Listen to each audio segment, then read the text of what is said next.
अपना उद्धार स्वयं करो। 12 वर्षों की घनघोर तपस्या व ध्यान साधना के फलस्वरूप वर्धमान महावीर को केवल ज्ञान की परम उपलब्धि हुई थी। केवल ज्ञान यह महापुरुषों की वह अवस्था है जब उनके लिए ज्ञान से भिन्न कुछ नहीं रह जाता है, केवल ज्ञान ही रह जाता है। जैसे बसंत ऋतु में वृक्षों से पुराने पल्लव स्वयमेव झड़ते जाते हैं, गिरते जाते हैं, टूटते जाते हैं और वृक्षों की डालियों में नए पल्लव, नए रंग बिरंगे पुष्प उग आते हैं, वैसे ही केवल ज्ञान निर्वाण कैवल्य आत्म साक्षात्कार की अवस्था में साधक के मन में राग, द्वेष, लोभ, मोह, आसक्ति आदि सभी विकार मिट जाते हैं और साधक के हृदय में ज्ञान का अमृत अरुणोदय होता है और साधक का आत्मलोक ज्ञान के अमृत प्रकाश से जगमगा उठता है।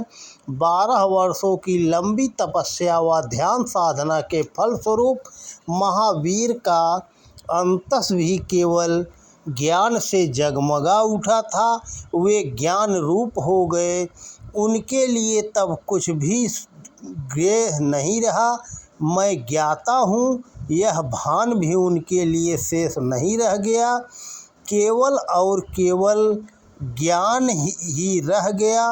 महावीर ज्ञान रूप हो गए, सत्य रूप हो गए, प्रेम रूप हो गए, आनंद रूप हो गए। उनके रोम रोम से वह दिव्य ज्ञान, प्रेम व सत्य स्वतः प्रवाहित होने लगा। उनके उपदेशों से उनके ज्ञान, प्रेम व सत्य की सुगंध चहुओर फैलने लगी और वातावरण व जनमानस को सुगंधित करती गई, आप्लावित करती गई। ज्ञान की उसी भव दशा में भगवान महावीर मध्यमा नगरी पहुँचे और वहाँ पर महासेन नामक एक उद्यान में ठहरे। उनके आगमन की चर्चा सुगंध के समान सर्वत्र फैल गई। हजारों नर नारी उनके दर्शन व उपदेश पाने को वहाँ एकत्रित हुए। भगवान महावीर ने मिथ्या धारणाओं में भटकती जनता के समक्ष उस महासत्य को प्रकट किया जिसे उन्होंने कठिन तपस्या व ध्यान साधना के द्वारा जाना था। उन्होंने अपने अमृत उपदेश में कहा कि अपना उद्धार स्वयं करो। आत्मोद्धार के लिए आध्यात्मिक जीवनचर्या आवश्यक है। आत्मोद्धार के लिए न तो नारीत्व बाधक है और न ही पुरुषत्व साधक है। आत्मोद्धार के लिए पवित्र जीवनचर्या, संयम और सम्यक ज्ञान आवश्यक है। जीवन में सत्य, अहिंसा, अपरिग्रह का होना आवश्यक है। साथ ही प्राणी मात्र के लिए सेवा, सहकार व प्रेम की भावना का होना भी आवश्यक है।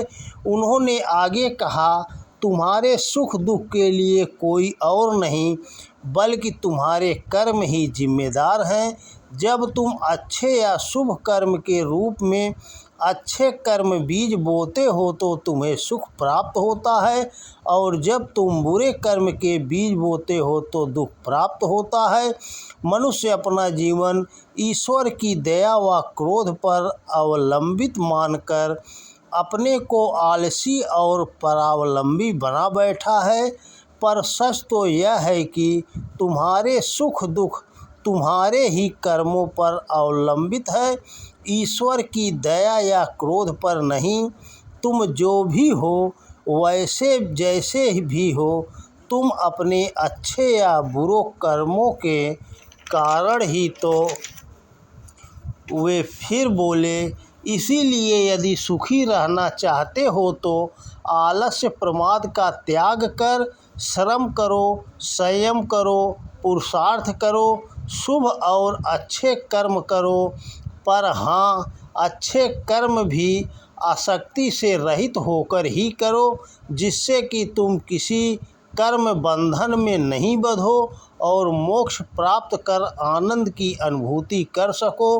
तुम्हारा सुखी या दुखी होना ईश्वर के ऊपर नहीं, स्वयं तुम्हारे ऊपर ही निर्भर है, क्योंकि ईश्वर मनुष्य स्वयं है। तुम्हें अहम ब्रह्मस्मि, मैं ही ब्रह्म हूँ, इस वाक्य को आत्मसात कर उसे अपने जीवन में चरितार्थ करके दिखाना चाहिए। तुम सबके लिए और मनुष्य मात्र के लिए मेरा यही संदेश है कि तुम अपनी आत्मशक्ति को देखो, तुम अपने महान स्वरूप को पहचानो और अपने महान परम रूप की प्राप्ति के लिए पुरुषार्थ करो। तुम अपना उद्धार स्वयं करो। भगवान महावीर ने कहा, सत्य ही भगवान है। सत्य चंद्र से भी अधिक सौम्य और सूर्य से भी अधिक तेजस्वी है। इसीलिए जीवन में सत्य की उपासना करो, सत्य की आराधना करो, सत्य की अभ्यर्थना करो, सत्य का आचरण करो। आध्यात्मिक जीवनचर्या का पालन करते हुए अपने ईश्वरी रूप को पहचानो, अपनी शक्ति को पहचानो और अपने कर्तव्य का पालन करो। इसी से तुम्हें सच्चा सुख, शांति और आनंद प्राप्त हो सकेगा। भगवान महावीर के अमृत उपदेश को पाकर वहाँ उपस्थित सभी नर नारी अभिभूत हुए बिना नहीं रह सके और अपने जीवन को तदनुरूप गढ़ने की मनोभूमि बनाने लगे व साथ ही उसी अनुरूप जीने को संकल्पित हुए। तो दोस्तों नमस्कार, वीडियो पसंद आए तो ज़्यादा से ज़्यादा शेयर करें। जय श्री कृष्णा।